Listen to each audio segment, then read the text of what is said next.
for me, it's great to be able to collaborate, regardless of the style.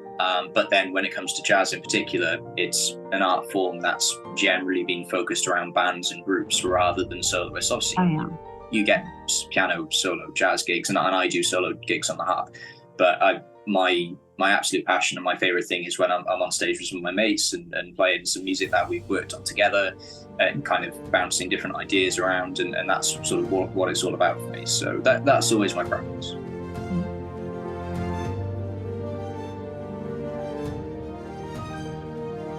Ben, it's so great to meet you here on Zoom. And you as well, yeah. I discovered you on Instagram, not discovered, but I saw you on Instagram. And what really intrigued me was that you played, not that you played harp, but the jazz harp. And Yeah. I didn't know it was actually, possible. Not possible, but, you don't come across harp players who do a lot of jazz. Yeah.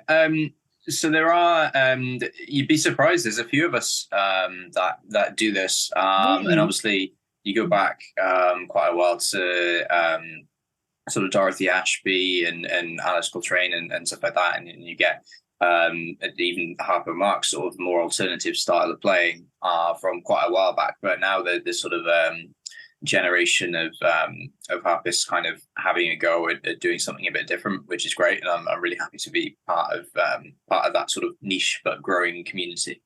Yeah, because you just always associate the harp with orchestra and with classical music and the whole look of the harp also. So did you start off training classically on the harp? Yeah, so originally I started playing when I was 4, and I started learning sort of in a very normal way, studying classical music and doing examinations and competitions, all that sort of stuff when I was younger. But from right from the beginning, I was kind of interested in sort of different sort of styles of composition other than classical music. So one of the pieces that I was really interested when I was 4 and wanting to start playing the harp was a blues composition by an American jazz harpist, Deborah Henson Conant, who who always was a great inspiration of mine, and is an absolutely amazing sort of show person and creator of different styles of music. So right from the beginning, as well as learning sort of all my Bach and my Handel and all of that sort of stuff, I was interested in doing something a little bit different. But yeah, for right the way until I was 18, I was having proper formal classical tuition. A lot of my studies were with Catherine Finch in the UK, and then with Eleanor Bennett as well. So yeah, I spent a lot of time doing classical music, but then more recently, my focus has been on jazz and more alternative styles. But as when you were training now, or when you were learning to play the harp, what was it about the jazz that intrigued you? Because I assume your teacher would have just had the focus on classical training. Well, I can't. The truth is, I can't really remember because I was so young. I don't exactly remember what I was kind of thinking and kind of what I was looking for in it. I mean, the one piece in particular was something that I had heard from a musical family. My godmother played the harp, and my mum's a flautist, and it was a piece that I'd heard my godmother playing a lot before I even started playing. So it was just, I guess it must have just been something that intrigued me. And I also play the piano as well. And I was learning that classically when I was younger, but when I was 6 or 7, I started learning jazz piano with a teacher here in my hometown. So I was kind of always experiencing a different style of music, even just on the piano, and improvising a lot as well. So I guess there was always that desire to take it to the harp. I can't really tell you necessarily why. It's just something I always wanted to do. And now it's something that I really enjoy doing. It's what I want to do now with my career. But did you listen to jazz music as a child? I listened to everything. Always had quite an interest in just listening to the radio and listening to all sorts of styles of music. my mother is a classical musician, but my dad's got quite a varied music taste. So I guess that was probably a bit of an influence.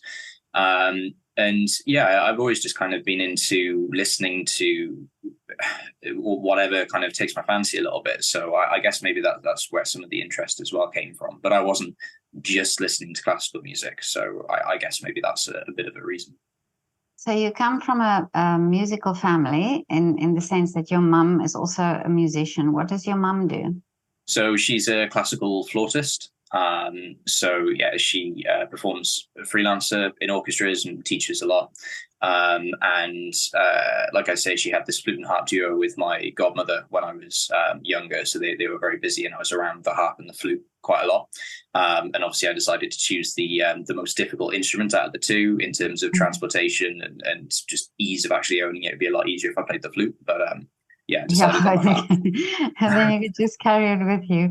That's something that I speak when I speak to harpists. Also, this side of it, that you can't just pick up the harp and go. It's like a lot of things you have to take into consideration. Yeah, there's a lot of planning with it. It's quite tricky. You have to have a massive car. And as a jazz musician as well, actually, one of the most frustrating things now is quite often you might just want to take your instrument with you when you go to watch a jazz gig somewhere else, and someone might say, "Oh, you got your instrument? Come and play with us," sort of thing. That happens all the time in the jazz world, and of course, I can never do that because I can't really just turn up with a harp to something. So it is a little frustrating, but then I'm also lucky with playing such an interesting and versatile instrument. So it's a bit of both worlds. But now, initially, what was it about the harp that intrigued you? Because you had the exposure of the flute and the harp. So why do you think you chose the harp? Well, as a maybe not so serious reason, I wonder if I had too much exposure to the flute because my mum was always teaching in the house for a very long time when I was younger. So maybe I wasn't so keen on listening to it all the time. But I think maybe something about the harp just captured my my imagination when I was sort of that 3-4 years old sort of thing, sort of age. And I really can't tell you what, because I don't really know what I was thinking or experiencing that much at that stage, except that's just what I wanted to do. And it was very much, I was never, obviously I was encouraged, but I was never told to play. I was never sort of, oh, you will have music lessons, you will whatever like that. It was very much, I went to my parents and said, I want to play the harp. And then I was repeatedly asking to get a harp for a long, not in the way that kids say, oh, I want to be a policeman, I want to be a fireman or whatever like that, and sort of change things all the time. I consistently for weeks and months was asking and saying that's what I want to do. I really don't exactly know why. It was just something that I've always had a passion and a sort of something captured my imagination with it, and that's what I've always run with since then. But now you've done all the usual lessons and music education that did you go to a mainstream school or did you go to a conservatory? So I went to a regular, just normal school until I was 18. And then at the point at which I would have gone to university, that was at that time I was kind of making the decision that actually my focus was away from the classical world and into jazz. So I made the decision at the time to not apply to a conservatoire or university and to not go into any formal sort of graduate studies, but actually I went straight into the freelance world and performing. I had a fair amount of sort of gigs and things going on at the time anyway.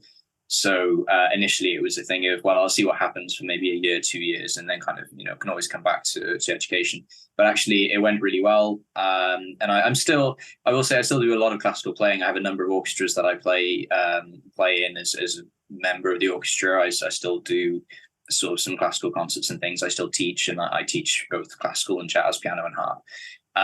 So, I had quite a wide variety of things available to me, but my focus was the jazz, and I didn't feel there was anywhere for me to go and study. So instead, I just decided I'd go and sort of get on with it. And actually, I started playing a lot with some very experienced sort of jazz players. And I was finding actually I was learning a lot from them on gigs, playing, practicing, rehearsing, and sort of that in a way was my sort of formal, informal education in jazz, which for me, when it comes to jazz music, I think that's sort of the way it should be done.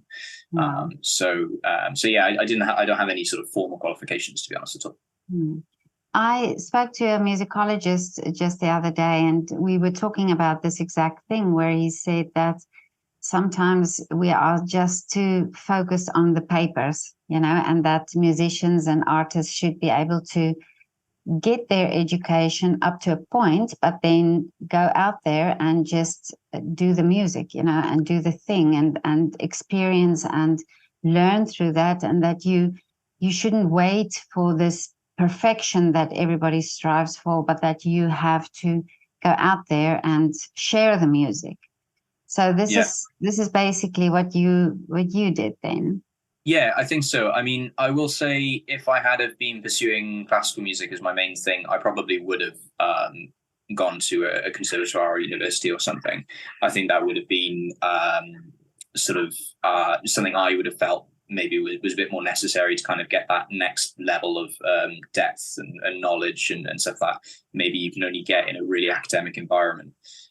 So I think I probably would have committed to studying somewhere had I been doing that. But I really feel quite strongly when it comes to jazz and that sort of thing, and sort of more alternative sides of music. I mean, you don't see many sort of rock bands going to university.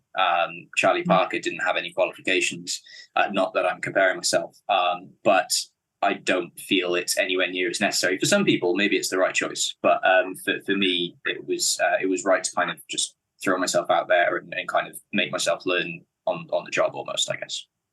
Yeah, but is jazz not also more about improvisation and about, that you have to develop your own style, but that you, like you say, you learn from other musicians, and that exposure gives you that confidence almost to do that, to develop this style?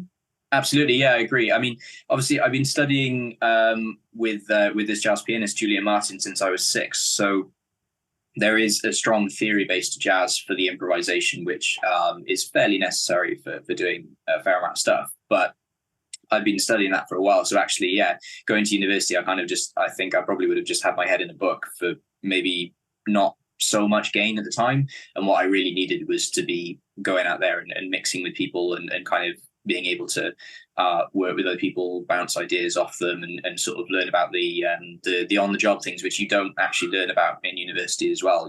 How to actually have a gigging career, how to have a life that sort of works with the job, and all sort of like the stuff that you don't get taught in a classroom, I guess. But you have specific, in jazz, you almost associate specific instruments with jazz music, but because it could just be me, but you don't associate the harp with jazz. But how do you adapt the instrument to that type of music, or does it come naturally? So part of that is down to the choice of the style of music and the pieces you're playing, and part of it's down to the setup in which you're playing as well. So you're very correct that most people, the majority of people that I meet, will not associate the harp with jazz. That's something I always get and come across, and that's to be expected. I play, I have a couple of distinct genres within jazz that I focus on. I do an awful lot of jazz manouche, the sort of hot club Django Reinhardt 1930s French style. And then I also do quite a lot of modern electric fusion with a jazz rock fusion band that I have called Chew. And with both of those, I quite often I choose music that leans into how the harp works.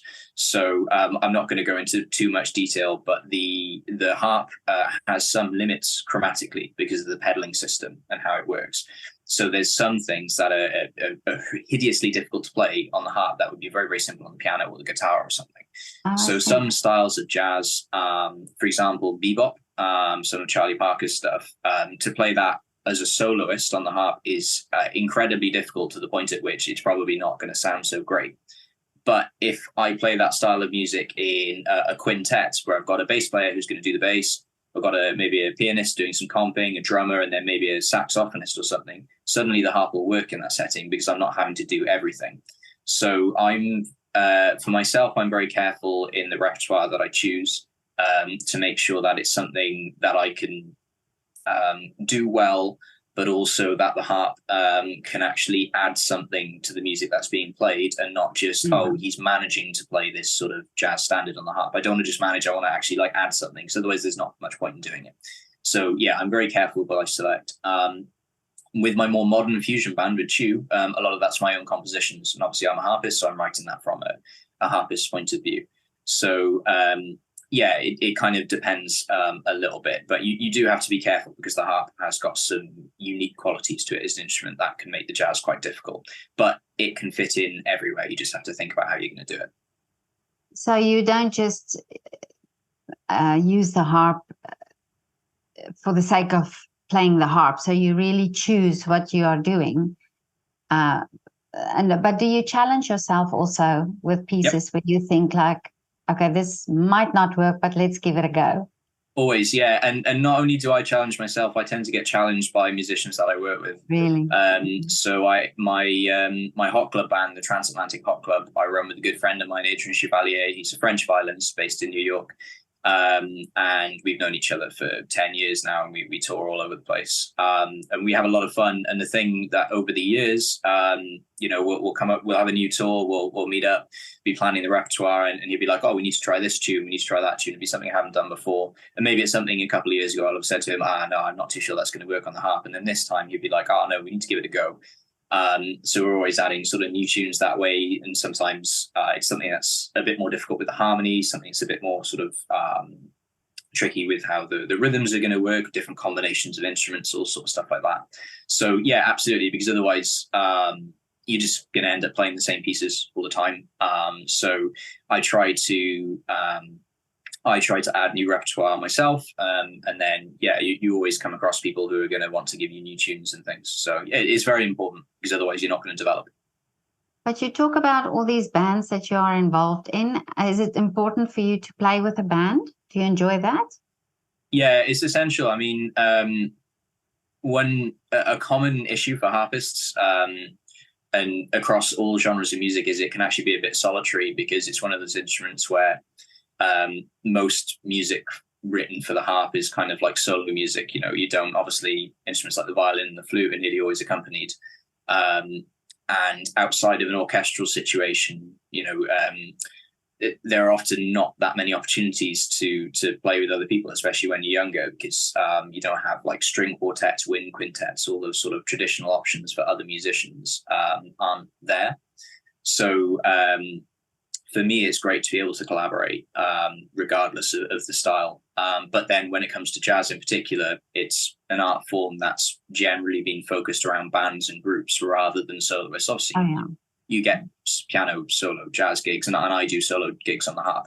But my absolute passion and my favorite thing is when I'm on stage with some of my mates and playing some music that we've worked on together, and kind of bouncing different ideas around, and that's sort of what it's all about for me. So that's always my preference.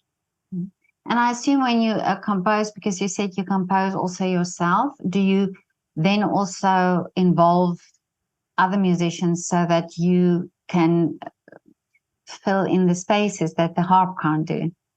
Yeah, so it depends a little bit on what I'm writing, but the way I kind of try and approach it is, as a harpist, when I'm playing new music written by other composers, it sometimes gets not frustrating, but sometimes composers don't take the effort to check with a specialist in an instrument that they don't know about the best way to write for it. And so likewise, when I feel like that, when people write for the harp, when I'm writing for my band, I'm not going to tell my drummer exactly what to play, because I'm not a drummer and I'm not an expert. So what I very much do is, particularly like with my fusion band Tube, I come up with the idea of a piece, I come up with the harmonies, the melody, and sort of the rough structure, but then take it to the band and say, my idea for the drums at this point is we're going to play a funk groove in this sort of style, a bit like this piece. And then we'll play a little bit and then see how it goes. And then he'll probably have an idea of how to change it up a little bit or to do his own thing. I just give quite a loose instruction. So that's how I tend to work with that sort of thing. When we're playing more traditional jazz, obviously it tends to be arrangements of existing tunes. So in that case, people kind of know what they're doing already.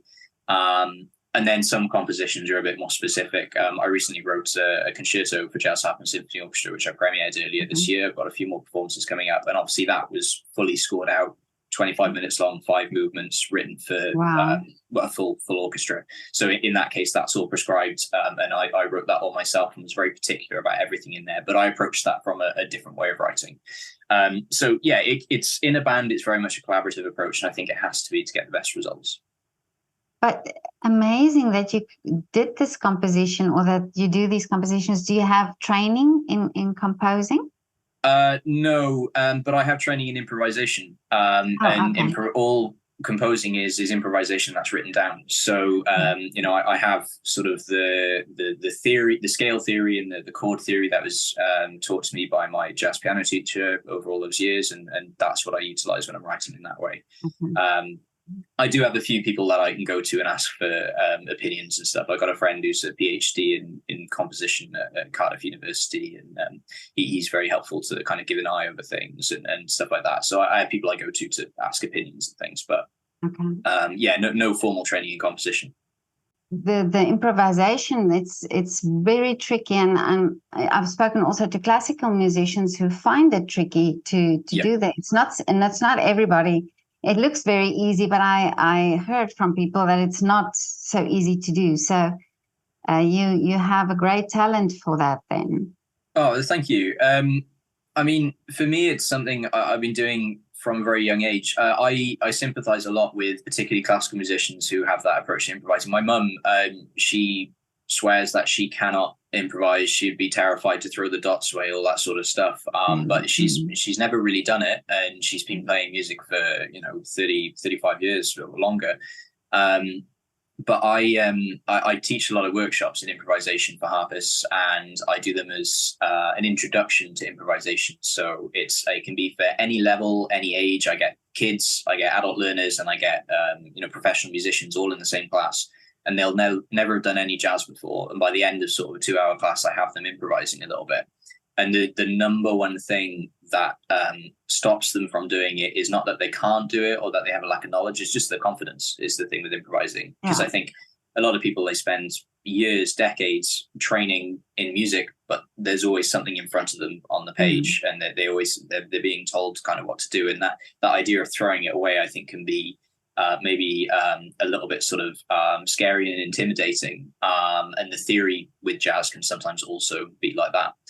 And what I do is I make them do it. I just throw them into the deep end and say, well, you're here, so you're gonna have to do it. And by the end of it, usually people are getting into it and they're enjoying it, and then they want to come back for a little bit more. So I always kind of try and say to people, even experienced classical musicians who have been playing for far longer than I have, it's something you should just give a go to. It's a really important skill. Of course, you go back a couple of hundred years and all classical musicians improvised, because continuo parts for Bach and Handel, they weren't really written down, they were all improvised. So it's a skill that I think everyone should try and hone, and is worth persevering with, even if it's something people find scary or sort of difficult. But amazing that you teach that, or that you make that part of your teaching. So how important is teaching for you? Because as a musician, of course you do your thing, but now you also dedicate time to teach others. Yeah, I think it's really important because, especially when you're kind of doing something a bit different, it's important to kind of like pass that on and give other people the chance to try something, because I benefited from having not only great teachers, but also attending lots of workshops and masterclasses with teachers from around the world. Particularly another American jazz harpist, Park Stickney. I mean, again, he's been playing jazz for years, and he's really incredible. You should check his stuff out. I benefited from having some lessons and classes with him when he was in the UK when I was younger. And I wouldn't be doing what I'm doing now without seeing people like him and other artists. So, if I can kind of like try and do something similar for other young musicians or other people who are kind of like starting off in their journey, then that's great, and that's sort of what needs to be done, because I have no idea where they might sort of go on from there themselves. And not only that as well, it's kind of spreading a little bit more of the word about jazz harp. And even if people take a class and it's not something they're going to continue playing themselves, they might well want to go to some concerts of that sort of music later on, Yeah. So, it's important to engage with everyone in that sort of way. So for me, it's really important. But it must be also inspiring for young children to see you play jazz harp, because I think not everybody wants to be a classical musician. And sometimes I think if you are looking at specific instruments and have that association, then it puts you off playing it. So now you inspire through showing what is possible.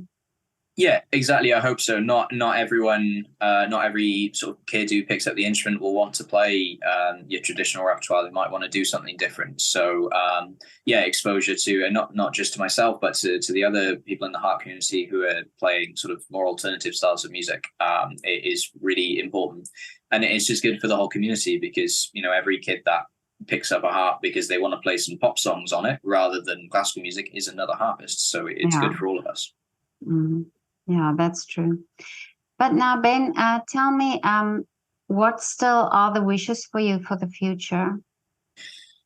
Well, I've got a few. At the moment, I guess I have 3 sort of main strands, I guess, to my work. I've got my hop club band, the one with my friend from New York. We want to continue to grow that. We recorded an album back in June, so we're going to release that sometime end of this year, beginning of next year. We want to keep developing our tours across Europe and the US with that.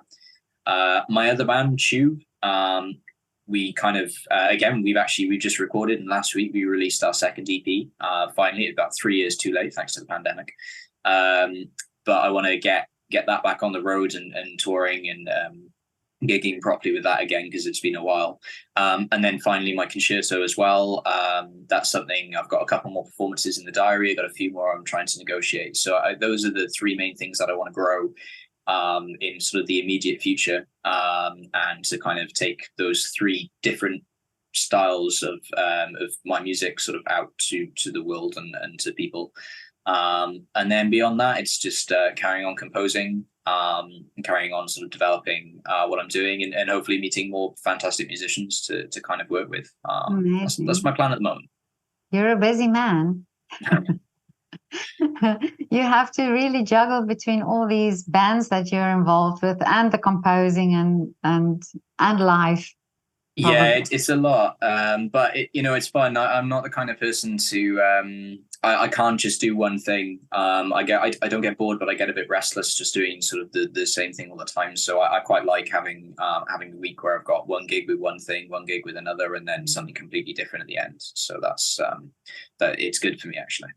So and you are based in Wales. Yeah, I'm based in Cardiff, in Wales, but I travel all over for when I perform and when I play. But yeah, based in New South Wales, and it's a lovely place to be. Were you born there? Yeah, I was born in Cardiff. I've been here my whole life, and I think plan to stay here. So, but you don't have the accent. No, I don't. My mum actually is from the north of England. Anyway, she came to Cardiff to study at the music college, and my dad's from here. So no, I don't have I don't have any of the Cardiff or the Welsh accent, but I promise I am very Welsh. So. Oh, okay. But do you have a website? Where can people contact you? I do, yes. It's nice and easy. If you just check my name, Ben Creighton Griffiths, into Google, you'll find me. The website is bjcg.co.uk. I'm on obviously Instagram, Facebook as well, and I've got a YouTube channel. And then both my bands have that as well. All the links are on my website. It's very, very easy to find. I've got a full event listing on there as well if people want to see sort of where I am, where I'm playing, and stuff like that. Okay. So. I will add the website in the link. The link of the website in the description, so people can find you. Ben, this was so lovely talking to you. I love your Instagram page. I love to see what you do, and whenever you come to Vienna, please let me know. Oh, I will do, certainly. Yeah, you can come and do a gig here. I would love to do that. Yes, definitely. Okay. So from me and the bee, well, I don't know where he is now, but have a lovely afternoon. Thank you. Thank you for having me. And thank you for your time. No worries. Thank you. Bye.